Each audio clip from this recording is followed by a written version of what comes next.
أعوذ بالله من الشيطان الرجيم. بسم الله الرحمن الرحيم. This video-based lecture is about the basic concepts of health and disease. We will be discussing the different concepts, for example, biomedical concepts, psychological concepts, etc. in this lecture in detail. So let's have the slides and we will be discussing inshallah each slide in detail.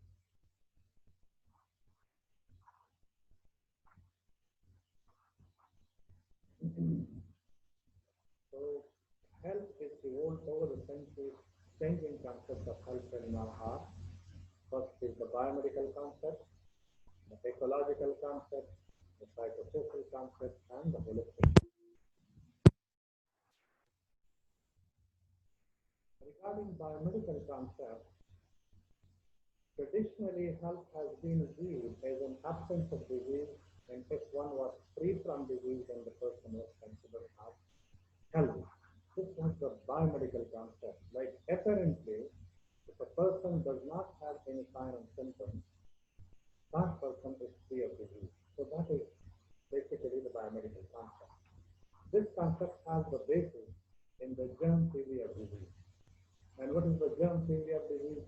Whenever a microorganism gets an entry in the human body and starts damaging his or her cells, the cells of the human body, then signs and symptoms appear in that person. So this concept has the basis in the germ theory of disease. The medical profession views the human body as a machine. Disease is a consequence of the breakdown of the machine, and one of the doctor's tasks is repair of the machine.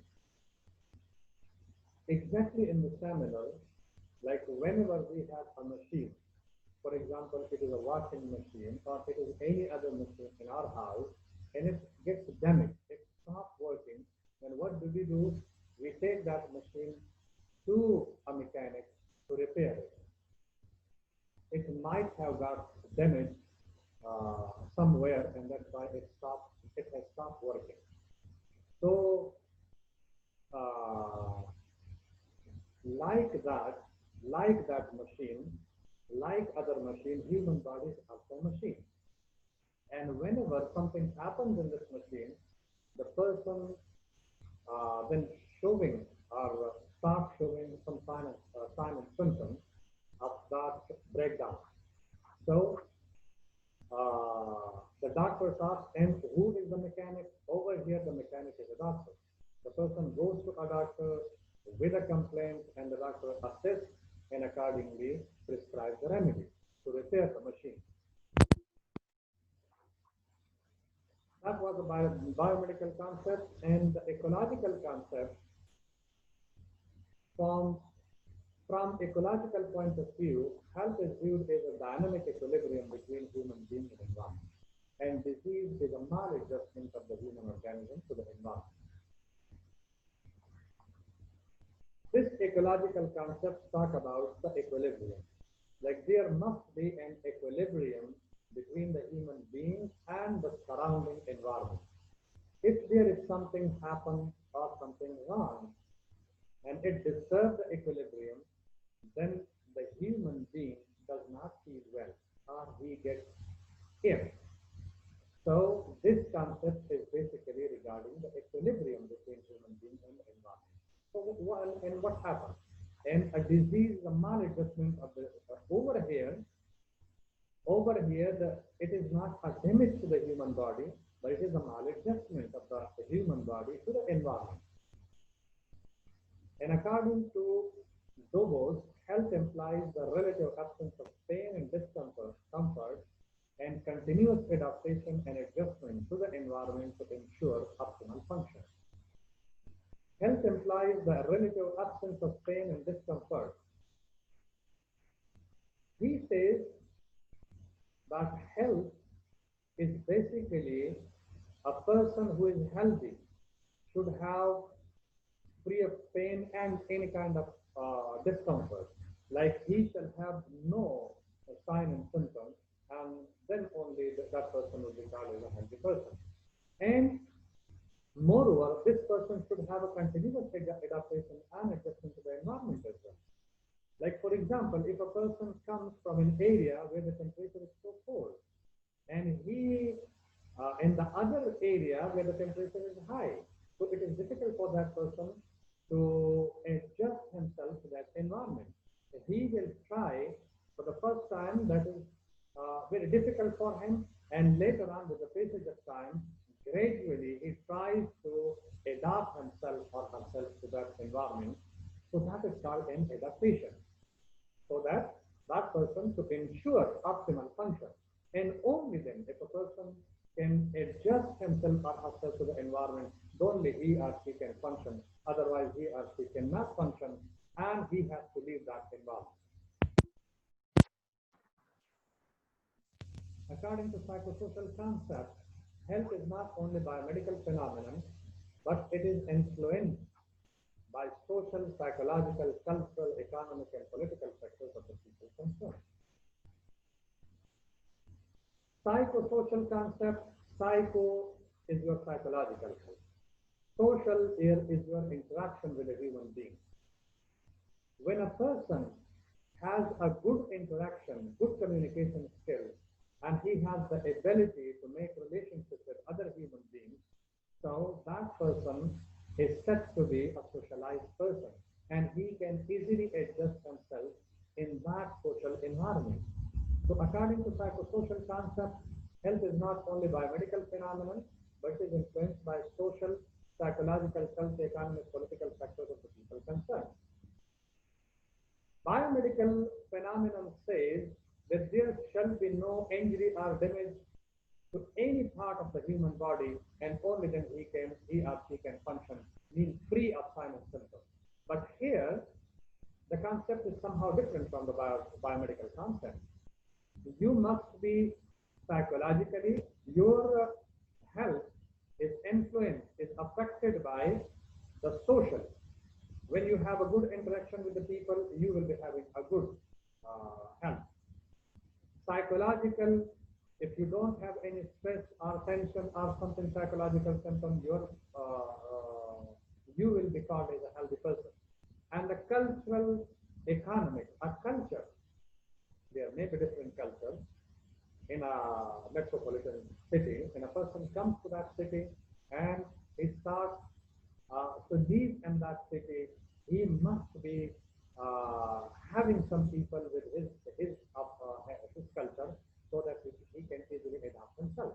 So cultural also affects or influence the health of a person. Economy also, because a poor person cannot live as a healthy person. He has to meet all the requirements of his body. So economy is also very important, and the political factors of the people concerned. Political factors play an important role in the human health. The more appropriate or suitable or favorable political factors are there, the more easily the person can live, and the more they have a good health. So all these factors is the holistic concept. This concept is the synthesis of all the above concepts. Holistic concept says that if you are biomedically fit, psychologically fit, and you have a good adjustment to the environment, so all these come together to make a holistic concept. So whenever you say that this person is holistically healthy, means he or she is having all the other aspects or other concepts healthy. For example, he is biomedically healthy, he is psychologically healthy, he has a good adjustment to the environment. So only then you can say that that person meets the criteria of holistic concept. It recognizes the strength of social, economic, political, environmental influences on health. It describes health as a multi-dimensional process involving the well-being of a whole person in context of his environment. It means the multi-dimensional process means you don't have only a biomedical concept, that whenever you have sign and symptom of a disease, then you are unhealthy, and if you are free of those sign and symptoms, then you are not healthy.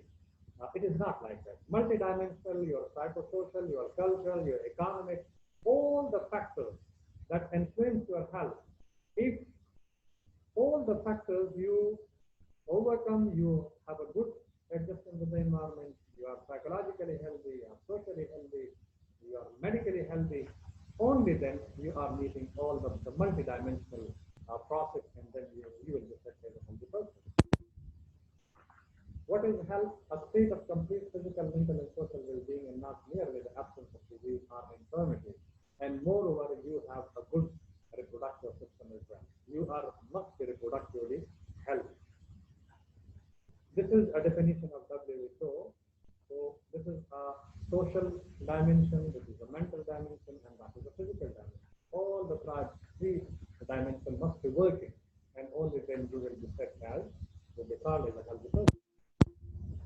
Risk factors and determinants. Risk factor is any attribute, characteristic, or exposure of individual that increases the likelihood of developing a disease or injury. For example, a person is living in a polluted area. So pollution is a risk factor for that person. Pollution may contribute in the development of asthma, in the development of stress, psychological symptoms, and so many other symptoms in a person. So that would be, pollution would be called as a risk factor. Moreover, if a person is smoker, so smoking is a risk factor. If a person has a sedentary lifestyle, so sedentary lifestyle is a risk factor for that person to develop a disease.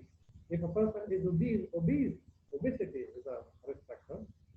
Some examples of the more important risk factors are underweight, unsafe sex, high blood pressure, tobacco and alcohol consumption, and unsafe water sanitation, and hygiene. So all these are risk factors.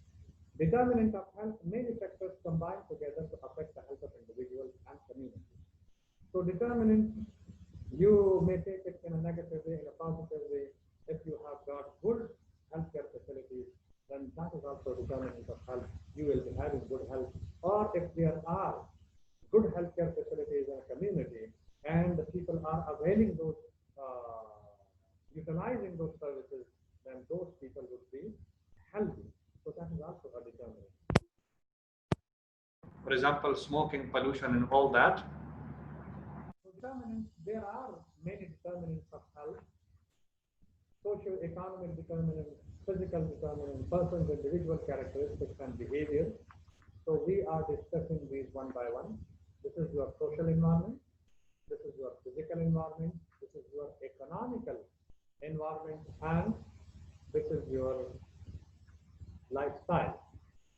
So in physical environment, for example, air and water quality, you must be having clean air and clean water, potable water, ventilated house, community design, whether the community has been constructed haphazardly or there is a planned design of that community with planning.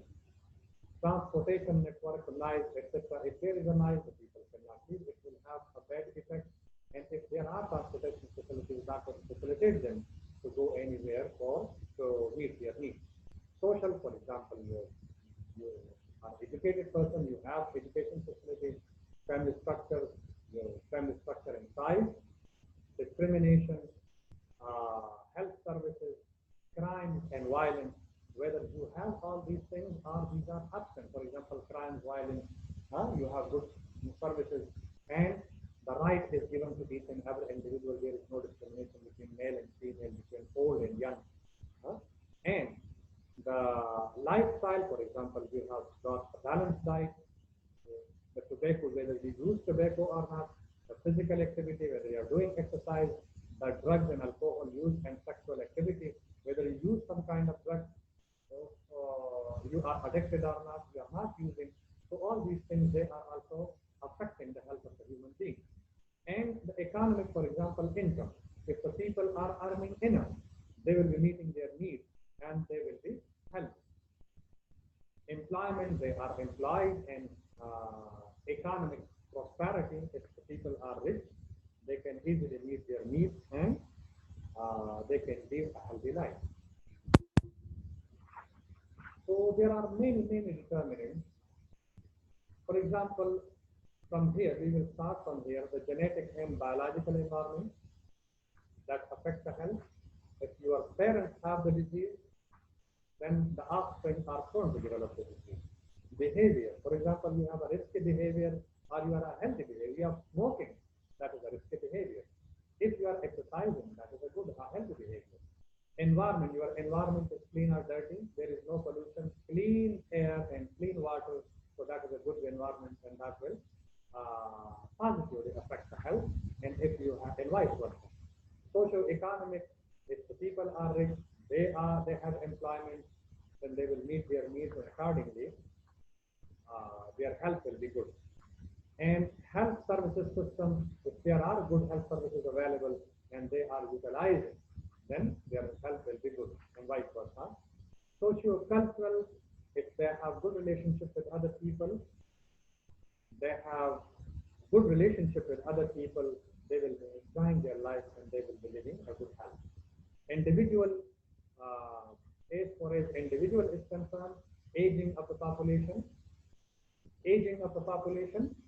If there are people who are, majority of them are 55 years and above or below, under 5 years, that population is much prone to develop diseases. So age also affects the health of the person. Science and technology, if you have good science and technology, machines available at the hospital, all the technologies that in one way or the other they facilitate you and your health, so you will be living a productive health, a good health. And then the family, your gender, whether you are playing a role of a male, a role of a female, a role of a housewife or a working person, information and communication. If you are quickly receiving information regarding your health, and there is a proper communication need, then you will be living a good health and vice versa. Equity and social justice. Equity and social justice within the family, if there are justice with the children and with other family members, they will be living good health. And if there is no justice, no equity, their needs are not met, and there is injustice, so it will drastically affect the health. Well-being is a subjective perception of vitality and feeling well. Can be described objectively, experienced, and measured, and can be plotted, can be plotted on a continuum. It is a component of health. So well-being, if a person is well, for example, if I say I am well, so that is a totally subjective feeling.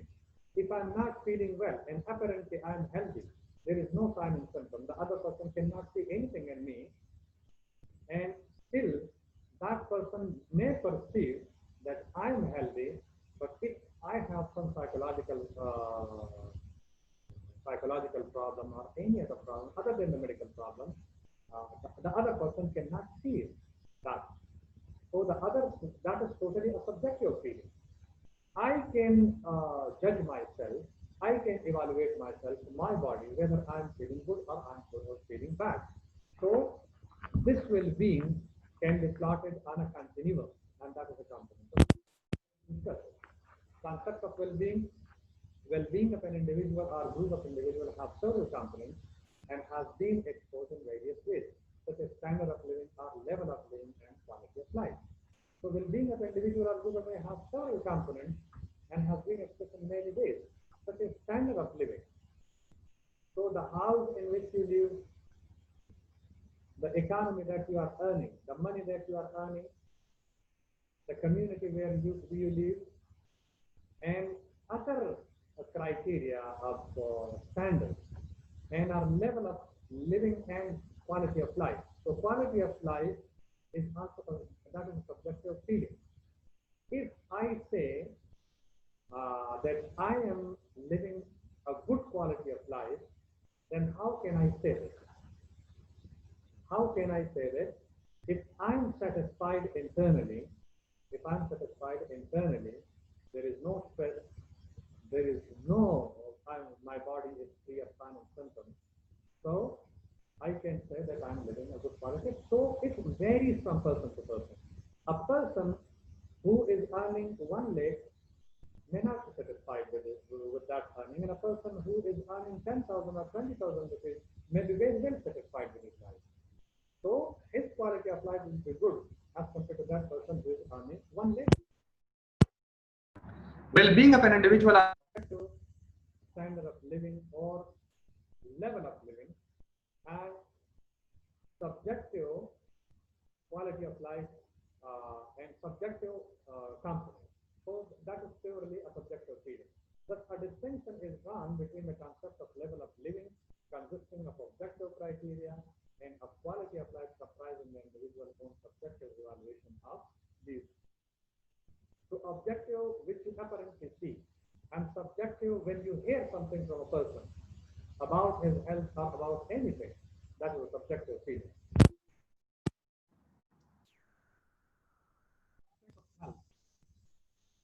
The subjective, it is formed by sensation and feeling of a person suffering from the disease. The subjective health can only be verbalized by a person who has the disease.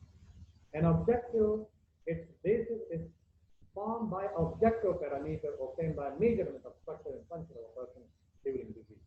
The quality of life can be evaluated by assessing the person's subjective feeling of happiness or unhappiness about the various. and well. So what is wellness? Wellness further describes health status. It allows health to be placed on a continuum from one optimal level, wellness, to a maladaptive state, that is illness. Here, it is a continuum. And here, when a person is standing over here, he is living a normal health. If that person goes towards this side, so that shows that person goes towards illness and ultimately towards death. And if that person strives to promote his health, then he will go towards the highest health potential. Like if a person is normal, but he is not striving to go for exercise, to be a social person, then gradually that person is going towards the illness or disease and ultimately towards the death. And if a person is trying to utilize the available services to go for exercise within his limited resources, then that person is attaining a good health, and that person will go towards the highest health potential. Wellness. That is ever changing. The well person usually has some degree of illness, and the person usually has some degree of wellness. The person usually has some degree of illness. If a person is apparently healthy, but when you ask that person whether he is healthy, he will say so. He might say so that I am healthy, but I have some kind of problem. So he can just verbalize about his health and about the degree of illness that person has. And the ill person usually has some degree of wellness as well. I am okay, but to some extent I have this problem. So illness and wellness. The classic description of wellness was developed by Dunn in the early 1960s. According to Dunn, high-level wellness means functioning to one's maximum health potential while remaining in balance with the environment.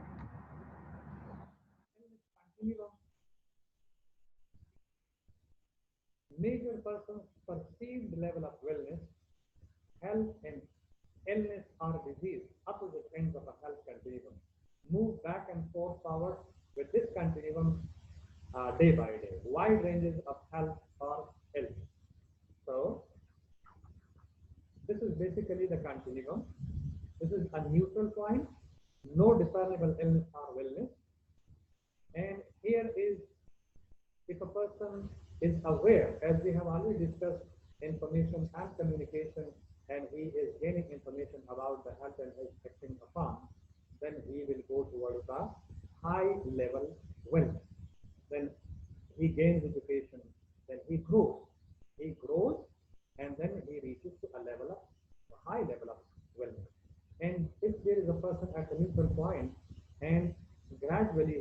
some sign and symptoms, and then he will go towards the disability. If the treatment, that is the treatment model. So if you go or consult a physician for your sign and symptoms, then you come back towards the neutral point, and further from the neutral point, you can go towards the high level of it. And if you do not go, you do not care about the sign and symptom what you have, then you go towards disability and then the premature death, for example, a disabled person.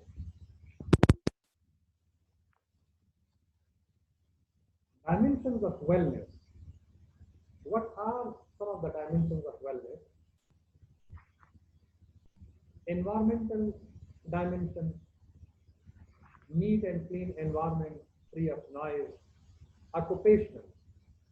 There are so many occupations that human beings have to earn for his or her children and to meet his or her life needs. So occupation also matters. Good occupation will have a good effect on his health, so he will go towards wellness. Intellectual.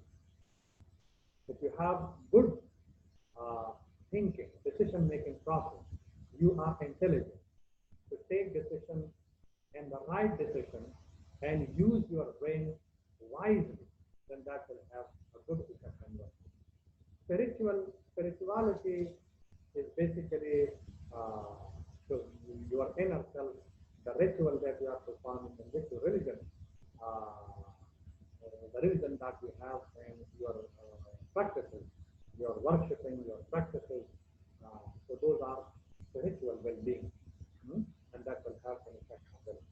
The physical, your body, definitely if you have got a good physical health, that will be having a good effect on your health and you will go towards it. Your emotion, if you can control your emotion. If you can control your emotions, you are not aggressive, you are not an annoyed person on very minor things, and you can control your emotions, then that will be having a good effect. And the social, if you have got good relationship with other human beings, you can enjoy your life. Now we will be discussing one by one in detail.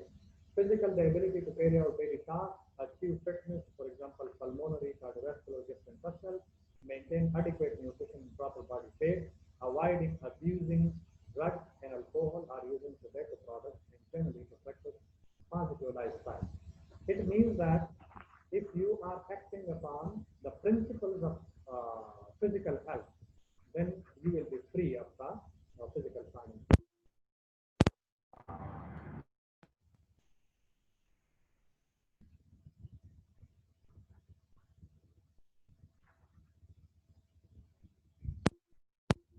The social, the ability to interact successfully with people and within the environment. The ability to manage stress and to express emotions appropriately. Emotional wellness involves the ability to recognize, accept, and express feelings. First, you have to recognize, then you have to accept, and then you have to express the feelings. Then you have a control over your feelings. Intellect, the ability to learn and use for personal, family, and career development. So that is the best definition. Intellectual dimension of wellness.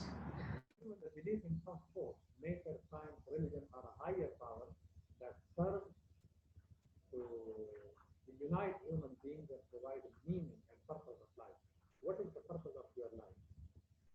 That is told to you by the spiritual dimension of life. You must be having some religion, and you are acting upon the premise of this religion. So you will be internally satisfied. You will be internally satisfied, and that dimension, if you are internally satisfied, you are worshipping, you are performing your rituals, then your spiritual health will be wellness. Occupation, balance between work and leisure time, a person's belief about education, employment, and home influence, personal satisfaction relationship with others. So this is basically focused on the occupation. Where do you work? So a person with the ability to achieve a balance between work and leisure time, he or she has to spare some time for for the recreational activities as well, not work all the time. A person believes about education, employment, and home, influence, personal satisfaction, relationship. The work that you are performing must satisfy you. If it does not satisfy you, means that occupation is not suitable for you, and you are bringing a negative effect for your health. The ability The standard of living and quality of life in the community. So, for a good health, we must be having a neat and clean environment. concept of disease. Body health is impaired. A departure from a state of health and alteration of the human body, interrupting the performance of vital functions. The Oxford Dictionary defines disease as a condition of the body of some part of the organic body in which its functions are disturbed or deranged. So disease is basically, if you are not feeling well and you have some kind of sign and symptom, then that person is regarded as a diseased person. Ecological point of view, disease is defined as the maladjustment of the human organism to the environment. As we have already discussed, that if you have got a good adjustment to the environment, then you are healthy. If you cannot adjust to the environment, that will bring a disease to your health. The simple definition is that disease is just the opposite of health, that is any deviation from normal functioning or state of complete physical. The term disease literally means without ease, uneasiness, when something is wrong with bodily function. So that is called a disease. And it is necessary in diseased person that you must have some sign and symptoms. Illness refers to the presence of a specific disease and also to the individual perception and behavior in response to that disease, as well as the impact of that disease on the psychosocial environment. So illness is basically, as compared to the disease, it is a subjective feeling. If you ask a person and he says that he is feeling well, means that person is healthy. And if he says that he is not, that he or she is not feeling well, means that person is having some kind of illness. Sickness refers to a state of social dysfunction. Sickness is not basically a disease, but it is a social dysfunction. For example, if a woman gets pregnant, he is said to be a sick person. She is said to be a sick person who is not really a disease or ill person, but his role is now somehow different. She cannot work. She is not allowed to work in that normal condition when she was before pregnancy. So pregnancy is one of the examples of sickness, that person is not really a sick person, but that is a social dysfunction. A physiological or psychological dysfunction. Illness is a subjective state of the person who feels aware of not being well. Sickness is a state of social dysfunction that is a role in the individual assumes when sick. For example, a pregnancy. Modern theories of the disease causation, human disease results from an interaction of the host with an environment. Disease causation is usually described in terms of four models: the germ theory, epidemiological triad, wheel of causation, and web of causation. Germ theory of disease, it is proposed by Robert Koch and Louis Pasteur. Every human being is which is specific for that disease, and one must be able to isolate the microbe from the diseased human being. Epidemiological triad, the most stated model of disease, especially the communicable disease, with the epidemiological triad. According to this model, disease results from an interaction among agent, host, and environment. If there is no interaction, there will be no development of the disease. If there is an interaction among these three, then the person will definitely develop a disease. May develop a disease. Cause of the disease, host, living things, usually human beings or animals, who are exposed to and harbor a disease. An environment, the external factors around the human being, around the animal that cause or allow disease. So, the presence of agent, host, and environment factor is not sufficient to start the disease in nature. in human beings. It is the interaction of these factors that is required to initiate the disease process. As I have already said, that if there is an interaction among these three, then there is possibility of the development of a disease, but it is not necessary. There are other conditions to be met. For example, is immunologically weak, the host person, the human being. He or she is having poor diet, immunologically weak, then that person, if there is an interaction, and that person is susceptible, then likely to develop the disease. Favorable conditions. If the condition is favorable for the growth of microorganisms, for the pathogen, then only they can interact. There are so many trillions and millions of microorganisms in the environment, but the conditions are not favorable for them, so they cannot initiate the disease. This is one of the examples of a susceptible person of a disease, the favorable environment, and the virulence of the pathogen. For example, tooth decay and gum disease. So, how does the interaction take place? If there are bacteria in that place that will destroy or damage the tissues, so the teeth and gum will get damaged. If you are eating a food which are rich in sugar, that will also provide a favorable condition for the bacteria to grow, and it will further damage the tissues and develop a disease. So that will fulfill or meet their dose, and that will easily affect the person's teeth and gum. TB microorganisms, that is the TB agent, overcrowding and poor ventilation. If there is overcrowding, more than the people who are living in a room, and there is an overcrowding. So many people are living in a single room, so they are transferring microorganisms easily from one person to another person.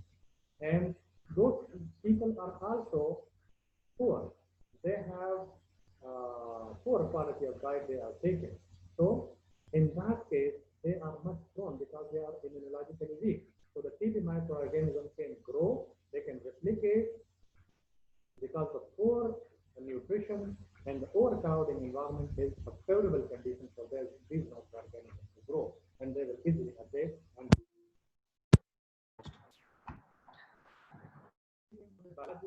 for example, infectious agent, insect and animal allergen, the disease agents are not only restricted to the biological, it may be chemical, may be physical. Like for example, the chemical air pollution causes waste pesticides, and the physical radiation, heat, cold. Also mechanical agent, for example, exposure and other mechanical forces may result in crushing, tearing, strain, dislocation, and even death. So these are the mechanical agents, and these are most likely happen in industries or factories. So social, poverty, access to health care, social isolation, and deprivation. Web of causation. McMahon and Thug forwarded the theory of epidemiological web of causation, wherein the hypercholesteremia,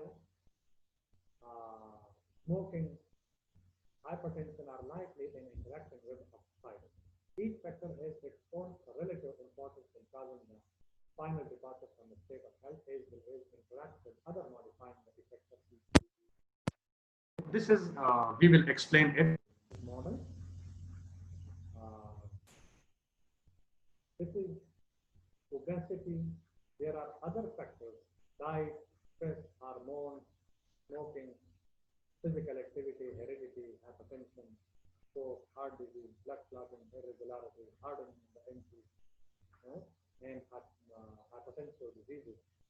So this is web of causation. One factor affects the other, and they get together to affect the human body. For example, if you have decreased physical activity, that will develop obesity, and there will be a fat deposition, hardening of the arteries, and you are going to develop a stroke. So there are many factors: hardening, obesity, and physical activity With the interaction of these factors, you are getting a disease, you are developing a disease of stroke. And the stroke may be related to the hypertension as well. It may be related to the blood clotting irregularities as well. And this one, the hardening could be related to the heart disease. If there is a hardening of the heart disease, other heart diseases may be developed. If there is a hormonal irregularity, that can affect your obesity. You may become obese. For example, if a person has got hypothyroidism, that person will definitely develop obesity, and that obesity will bring other conditions or other diseases in human beings. The wheel of causation, knowledge advance and additional aspect of infection came into play is the comparative role of the genetic and the environmental, that is extended outside the factor in causation of the disease. So wheel theory basically talks about the genetic and the environment. The TRIAD is the wheel theory does not adequately cover up this differential. So to explain such a relatively contribution of genetic and environmental factors, the wheel theory has been postulated. Does it say this is the wheel theory? It emphasizes the agent is the sole cause of a disease. The agent should not be the sole cause of the disease. The theory visualizes human disease in the form of a wheel, which has a central hub representing the genetic component and the cerebral portion representing the environmental component. So this is wheel of causation. This is the genetic spectrum that a human being carries. That is a human being, and that is a social environment. That is a biological environment, and that is a physical environment. All these three must be favorable for that person to live a good life. And only the genetic factor, only the social environment cannot, but the genetic factor plays its own role in the development of a disease. There are factors which are modifiable and non-modifiable. For example, modifiable factors are smoking, pollution, etc. And the non-modifiable factors are the age, genetic factors you cannot modify. And that will definitely put this role. The wheel of causation. The outer part environmental component has four, and the environmental component is thus divided into three subcomponents. So the environmental component is then further divided into three components: the biological, the social, and the physical environment. The term the key concepts in epidemiology. Natural history of a disease. When the disease in an early stage and later on it grows and develops signs and symptoms. So from the beginning till the end, that is the natural history of the disease. Natural history of disease refers to the uninterrupted progression of the disease process in individual over time in the absence of intervention. Knowledge of the natural history of disease is important for disease prevention and control. After contact with infectious agent, there is a theoretical point at which the disease process may begin. Without medical intervention, the process ends with either recovery, disability, and this is what diagram. This is the natural history of disease. Now, what happens? This is a stage of susceptibility. When the person is weak, immunologically, he or she is weak, that person is prone to contract microorganisms. The microorganism can easily have an entry to those microorganisms, and that is a favorable condition for the microorganism to grow. So, if that person is exposed to some microorganisms, then the stage of subclinical disease starts. Means that microorganism replicates, and that is the start of the subclinical disease. So, there is pathological changes. There is damage to the cells, but there is no sign and symptom. And later on, if there is an increased damage, that will be expressed in the form of sign and symptoms. So when the symptoms occur, the person sees that he is not feeling well. He has pain or something like that, the sign and symptoms. So that stage would be called as a stage of clinical disease. Means there are apparent sign and symptoms. And later on, if the person consults takes remedies, then he can reverse. And if not, then the stage, here is the stage of recovery. If takes the remedies, or if does not care for the disease, then goes towards disability or death. Spectrum of disease. In some people, however, the disease process may never progress to clinically apparent illness. In others, the disease process may result in illness that ranges from mild to severe or fatal. The range is called the spectrum. Spectrum of Disease can include asymptomatic and mild cases. The cases of illness diagnosed by clinicians in the community often represent only the tip of the iceberg. Many additional cases may be too early to diagnose or may never progress to the clinical stage.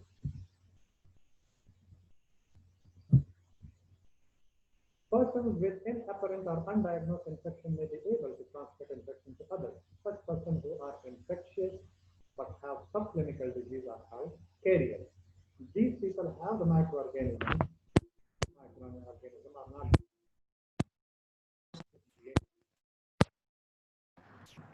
Iceberg phenomenon is the representation of disease burden of a community. Iceberg has two portions: tip of the iceberg and submerged or hidden part of the. Let me explain it on the board. This is what the concept of iceberg of disease, and this is the hidden. So this is the tip of the iceberg, the apparently unhealthy people in the community. Unhealthy are diseased people in the community, and these are apparently healthy.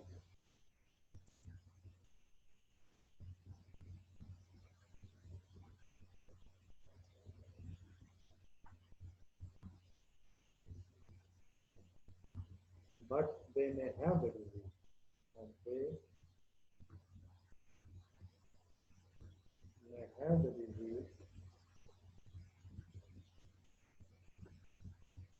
if they are screened. If they are screened, they may have. So this hidden part means the apparently healthy people, and the smaller part are the unhealthy people, the diseased people living in the community. But when you screen these people, there will be so many people who have developed the disease, but they are not. Tip of the iceberg. This is what Iceberg phenomena.